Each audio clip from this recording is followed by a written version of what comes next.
오늘 마켓 비하인드는 김한진 이코노미스트 모시고 최근에 이제 미국과 국내 이제 거시 쪽 상황을 좀 한번 점검을 좀 해보도록 하겠습니다. 박사님 어서 오십시오. 네, 안녕하세요. 예, 오늘 뉴욕 시장 뭐 보합권 상승을 하긴 했는데 확실히 지금 요즘 뉴욕 시장은 관세 요 이슈가 어쨌든 최대 뭐라 할까요? 화제한 이슈다. 시장을 가장 뭐 좌지우지하는 이슈다 이렇게 봐야 되겠네요. 맞습니다. 뭐 트럼프 대통령이 얘기했던 미국 해방의 날 4월 2일. 네, 4월 2일이 거래일수로 뭐 닷새 남았기 얼마 안 때문에 남았죠. 네, 네. 그래서 뭐 다음 주기 때문에 뭐 시장이 뭐 매일 분위기가 다르고요. 트럼프 발언에 뭐 보시다시피 주가가 뭐 들쭉날쭉 그런 모습입니다. 사실 그것만 놓고 보면 되게 불안한데 또 이 양반이 또 내일 아침에 또 뭔 얘기를 하나 참.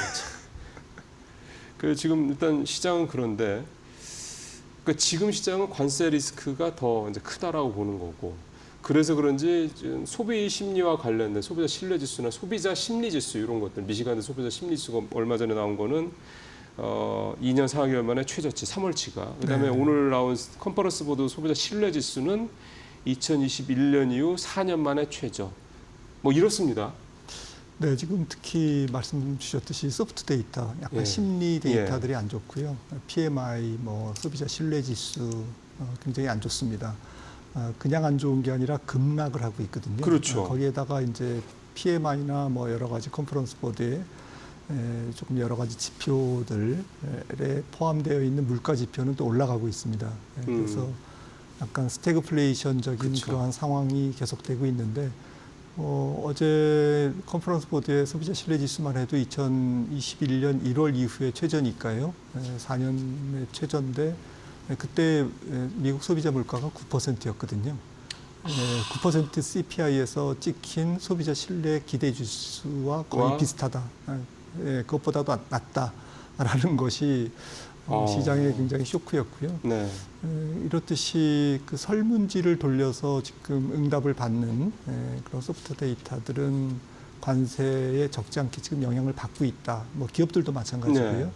네. 그리고 관세 이전에 미리 미국의 수입업자들이 조금 수입 물가를 올려놨기 그렇죠. 때문에 네. 특히 이제 물가와 관련된 지표들이 계속 올라가고 있는 그런 상황에서 그래도 어쨌거나 뭐 일말의 기대는 4월 2일 날 그렇게 나오겠어. 조금 완화돼서 나오겠지. 네. 이런 일말의 희망이 있었는데 지난주 금요일 날 트럼프가 조금 완화적인 관세에 네. 대해서 완화적인 얘기를 했기 때문에 시장은 반등에 성공했고 그리고 이번 주 초에도 조금 그 추세가 이어지고 있는 상황인 것 같습니다. 근데 역설적으로 생각하면 사실 이제 그 말씀을 이 질문을 드려오는 이유가 왜 제가 역설적으로 생각하느냐는 말씀을 드리냐면 오늘 파이낸셜 타임스에 나온 얘기를 보면 관세법 338조 이게 1930년대에 만들어진 네. 법이거든요. 그러니까 막 갖다 붙일 수 있는 거는 온갖 걸 다 찾아가지고 이제 거의 색출을 해가지고 가지고 와서 네. 관세를 이제 때리겠다, 관세를 때리는 명분을 만들겠다 이제 이런 얘기가 좀 되는 건데. 이렇게 만약에 관세가 좀 시장에서는 굉장히 유연하게 적용될 것이라는 것 때문에 좀 어제도 오르고 엊그제도 오르고 오늘도 좀 살짝 오르고 했습니다만 이게 이제 거꾸로 간다고 그러면 지금 파이낸셜 타임스의 보도대로 더 굉장히 강하게 간다고 그러면 시장은 또 더 충격을 더 세게 받을 수밖에 없는 거 아닙니까? 네, 그래서 월가에서도 뭐 굉장히 그 긍정론과 부정론이 굉장히 뭐 대립해 있는데요. 네. 긍정론의 가장 큰 주제는 논리는 악재 해소, 그렇죠. 그리고 불확실성의 해소 뭐 이런 것들이고요. 그리고 트럼프가 지금 이렇게 계속 어제도 멕시코와 캐나다 잘하고 있다. 예. 그래서 이제 4월 2일 날 꼭 면제해 줄 것 같은 그런 뉘앙스를 밝혔는데 그리고 이제 현대차 31조 투자하니까 거기 앞에서 뭐 불편한 거 있으면 자기한테 오세요. 뭐 이렇게 하는 것은 미국 정부가 관세를 부과하는 목적이 관세 자체도 물론 있지만 그렇죠. 보다 더 큰 목적은 아시다시피 협상하고 싶다라는 거죠. 네, 얻을 걸 얻고 싶어 하는 거고 상대국이 때리세요. 저희는 관심 없어요. 그냥 수출 안 할게요. 이렇게 하는 게 트럼프가 원하는, 미국 정부가 원하는 게 아니고 바로 그냥 달려와서 얼마 투자할게요. 어떻게 할게요. 네. 라고 지금 지금 뭐 협상을 적극적으로 임하기를 트럼프는 원하고 이 부분이 계속 지금 관세 부과를 앞둔 일주일 앞둔 시점에서 계속 트럼프가 말로 계속 그 관세의 유연성을 강조하는 이유인 것 같습니다. 그래서 이 부분에서는 좀 긍정론에 힘을 실을 필요가 있고 그래서 네. 저도 4월 첫째 주나 둘째 주에 주식시장에 그렇게 악재가 될까라는 부분에 대해서는 그렇지 않을 수도 있다. 생각한 것보다 높게 부과를 해도 시장은 이거는 뭐 트럼프의 어차피 협상이니까. 협상의 레버리지로 사용하는 그런 것이지 그렇게 놀랄 일이 아니다. 어차피 깎아줄 거고 앞으로 네. 깎아주는 그 과정에서는 더 호재가 더 많이 발생할 수 있다. 네. 시장은 그렇게 한술 더 나아가서 해석을 함으로써 시장이 관세 폭탄에 대해서 굉장히 경악을 금치 못하고 주가가 폭락할 거냐. 네네네. 그렇진 않을 수 있다라는 쪽에 저는 조금 무게를 두고 있고요. 반면에 이제 비관적으로 생각하시는 분들은 이 관세 정책이 물리적으로 4월 2일 날 다 나올 수 있는 문제냐. 왜냐하면 상호 관세라는 것도 상대국의 부가세라든지 그럼요. 뭐 비무역 장벽 뭐 이런 것들을 통해 다 조사해서 나와야 되는데 그 조사에서 나오는 과정까지는 시간이 많이 걸릴 거라는 거죠. 그렇죠. 그래서 어젯밤에도 시간이 많이 걸릴 거기 때문에 말씀 주셨던 뭐 무역확정법 338조라든지 뭐 슈퍼 301조라든지 1930년대에 발효된 그런 그 옛날 사문화된 네. 사실상 사문화된 거였죠. 그거를 끌어와 가지고 일단 그거는 그 법들은 조사 기간이 필요 없고 그다음에 관세 한도가 명시돼 있지 않는 그러한 슈퍼법이거든요. 그렇죠. 이제 이런 부분들을 끌어오듯이 결국에는 4월뿐만 아니라 5월, 6월 올해 내내 연말까지 이 상호 관세가 계속 주식시장을 발목을 잡을 거고 팩트가 나와야 그 분석이 되고 그 경제적인 그렇죠. 영향이 이제 좀 가능이 되는데 팩트 자체가 나와 있지 않고 계속 변할 거고 네. 그리고 그 영향에 대해서도 불확실하고 그러면 올해 내내 계속 불확실성에 시달려야 된다. 이거는 뭐 좀 부정적이다.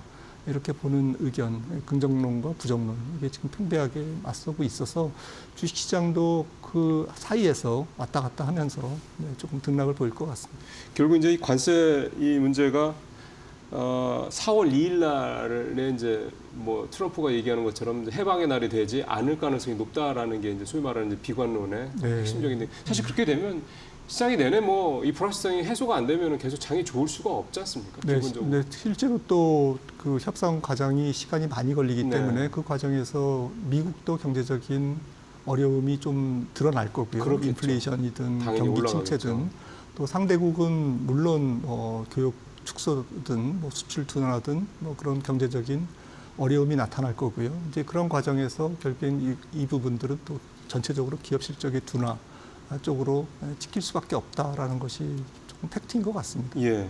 근데 사실 좀 이게 비관론적인 얘기가 될 수 있을지는 모르겠습니다만 국채 10년물이 금리가 4.2% 초반까지 떨어져 다시 또 4.3%당 오르더라고요.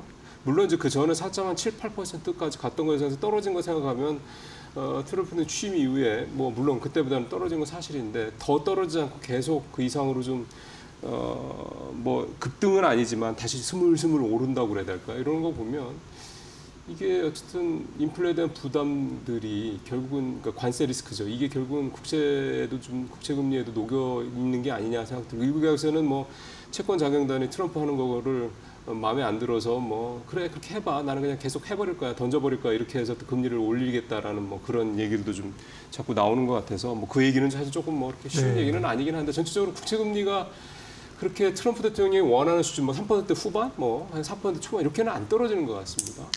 네, 안 떨어진다는 것은 뭐 다시 생각해 보면은 미국 경제가 좋다라는 반증일 수도 있는 사실은 거고요. 그렇죠. 네, 네. 그래서 아직은 트럼프의 관세 정책이 미국 경제를 경기 침체로 몰고 가지 않을 것이다라는 것이 채권 시장에 녹아 있는 것이고요. 아 오히려. 네, 그래서 주식 시장에서도 사실 금리가 내려가도 문제고 경기 침체를 반영하기 때문에 그렇습니다. 올라가면 올라가는 대로 지금 높은 밸류에이션의 주가를 흔들 수 있기 때문에 문제고요. 네, 그래서 가장 좋은 것은 10년물 기준으로 뭐 4.3에서 한 4.5%뭐 지금 아. 수준에서 만약에 머문다면 이건 양호하다는 네, 말씀이군요. 뭐 경기는 골디락스, 그다음에 아. 인플레이션율은 그렇게 심각하지 않아라는 것을 채권 시장이 반영하기 때문에 굉장히 양호한. 거기서 이제 기업 실적만 잘 찍혀준다면 그렇죠. 네, 주식 시장은 조금 순항할 수 있다라는 결론으로 도달할 수 있을 것 같습니다. 그런데 이제 과연 그렇게 될 것인가라는 부분에서 아직까지는 1분기 뭐 미국 경제 성장률이 1.3%까지 전망이 조금 낮아지긴 했습니다만은 그래도 지금 현재 컨센서스로는 1분기 GDP가 가장 낮고 네. 2분기, 3분기, 4분기로 올라갈수록 미국 경제 성장률이 올라가서 전체적으로 올해 연간 성장률은 거의 1.7%나 8% 정도로 지금 보고 있거든요. 1.78. 네, 네, 그 정도를 밑으로 찍힐 것이다라고 하는 것에 대한 근거가 희박합니다. 앞서도 뭐 소프트 데이터도 말씀드렸습니다만 하드 데이터는 너무나 견조합니다. 그렇죠. 그리고 특히 미국 가계부채 같은 경우에는 GDP 대비 계속 불어온 게 내려가고 있고요. 아, 네, 그다음에 빈 일자리가 실업자 한 명당 1.1개 아직도 양호한 상태고요. 참고적으로 유럽은 0.5가 안 됩니다. 아. 그래서 우리나라는 0.3이고요. 네. 미국은 상당히 지금 뭐 좋은 상태죠. 그러게요. 경제 컨디션이. 그다음에 개인 소비나 개인 소득 이런 부분들도 인플레이션에도 불구하고 굉장히 양호합니다. 네. 그래서 이런 부분들은 4월 초에 이제 은행주의 실적이 발표되면서 신용카드 뭐 사용 실적이라든지 이런 것들이 발표되면 또 조금 더 구체적으로 확인할 수 있겠습니다만 네. 아무튼 지금 미국 경제는 한 2%에 조금 못 미치더라도 그 정도의 높은 성장률을 아직까지는 유지할 수 있다라고 하는 판단 때문에 국채 금리가 4% 이하로 가기는 좀 어렵고요. 그렇다고 4.5% 위로 갈 수 있느냐라는 부분에 대해서는 좀 그것도 좀 어렵겠다. 왜냐하면은 이게 소위 말하는 관세나 이런 부분들 네, 때문에 네. 수입물가가 올라도 그리고 결국 뭐 관세가 속도감 있게 우리가 생각하는 것보다 훨씬 더 파괴적으로 진행이 된다면 물론 이제 물가가 올라갈 수 있겠죠. 또 금리가 그로 인해서 올라가고. 하지만 시장은 설마 트럼프가 상호 관세를 정말 미국이 자살골을 넣듯이 그렇게 파괴적으로 시행할까라는 부분에 대해서는 조금 반신반의하고 있기 때문에 채권 시장에서도 그렇게 4.5% 이상으로 바로 튀기는 어려울 거다. 이런 관세 정책에 대한 불확실성이 사라지면 결국에는 미국의 잠재 성장률이 개선되고 그리고 2026년에 미국 경제 성장률이 결국에는 올해보다는 훨씬 더 좋은 성장률을 거둘 것이다라는 기대감이 투영되는 올해 가을이라든지 긍정적 시나리오입니다. 긍정적으로 흘러갔을 때 올 가을이라든지 연말 정도에는 다시 국채가 5%를 돌파하는 그러한 주식시장을 흔드는 주요 변수로 다시 등장할지 모르겠습니다만은 그 전까지는 국채금리는 뭐 트럼프의 관세 정책에 조금 뒤에 묻혀 있는 그런 숨어 있는 재료가 될 것 같습니다. 그럼 지금 일단 미국 시장 전반적인 상황을 보면 지금은 말씀하신 하드 데이터, 그러니까 어떤 정확한 수치보다는 소프트 데이터, 그러니까 심리가 지금 되게 부정적으로 관세 리스크 때문에, 즉 뭔가 불안하고 불확실하고 약간 그런 것들 때문에 그게 시장을 좀 지배하는 거고, 지금 기본적인 그러니까 실질적인 데이터들은 여전히 견조하다 이런 거고, 금리도 국채 금리도 지금 4.3에서 4.5% 정도에서 유지가 된다면 이건 오히려 굉장히 미국 경제가 견조하게 잘 갈 거다라는 그거를 좀 말씀을 하신 거고, 그 하나만 더 미국 관련해서 여쭤보면 연준이 QT라고 그러죠. 이제 시장에 돈을 푸는 거를 그동안 월 250억 달러 이렇게 하는데 그거를 50억 달러로 좀 줄인다라고 얘기를 하는데 결국 그 얘기는 뭐냐면 시장에서 한 달에 250억 달러씩 돈을 빨아들이다가 그거를 이제 5분의 1로 줄인다는 얘기가 되니까 따져보면 시장에 돈을 푸는 얘기랑 같은 의미가 되는 거잖아요. 이 얘기가 맞습니까? 네, 맞습니다. 그럼 이게 무슨 의미일까요? 지금 그 미국 재무부의 현금 통장 그거를 이제 뭐 재무부 일반 계정 TGA 어카운트라고 하는데 이게 지금 한때는 뭐 2조 달러가 넘어갔다가 지금 이제 4천억 달러가 안 되는 걸로 지금 많이 발표되고 있습니다. 그만큼 돈을 썼다는 얘기잖아요. 쭉 줄어왔죠. 추세적으로 바이든 정부 때 계속 줄어왔고요. 그 얘기는 결국 그 연준이 미국 재무부가 국채 발행을 늘려야 된다라는 의미고요. 늘리지 않으면 이제 미국의 이제 그 국가 부채가 문제가 되는 그렇겠죠, 것이죠. 또, 그래서 다시 이제 국채 발행을 늘리면 결국 은행이 이제 지준에서 그거를 사줘야 되는 문제. 그러면 지준이 감소하고 지준이 감소하는 것이 이제 앞으로 예고돼 있는데 4월 달부터 예고돼 있는데 그런 상태에서 QT까지 계속 된다면 시중에 단기 자금이 꼬일 것이다. 신용 경색이 올 수도 있다. 자금이 안 돌아서. 몇 년 전에 이제 그런 일이 있었거든요. 네. 단기 자금 시장에서 MMF 금리가 그냥 SBB 사태 때 말씀하시는 거예요? 단기 금리가 폭등하고 네. 그러면서 이제 완전히 자금 시장이 꼬인 그런 전례가 있었기 때문에 일단은 QT를 낮춤으로써 그러한 가능성을 사전에 예방하고 어차피 4월 달에는 이제 국채 발행이 늘어났고 그렇죠. 국채 발행이 늘어나면서도 사실은 이제 미국 재무부는 은행으로 하여금 더 많은 국채를 사도 그것이 이제 은행 재무제표에 부담이 안 되게 그 레버리지 비율을 조금 조정을 해서 보다 더 많은 국채를 사도록 그렇게 만들 겁니다. 그래서 이제 국제 금리의 상승을 막는 그런 정책을 같이 병행해 나갈 것으로 예상이 되는데요.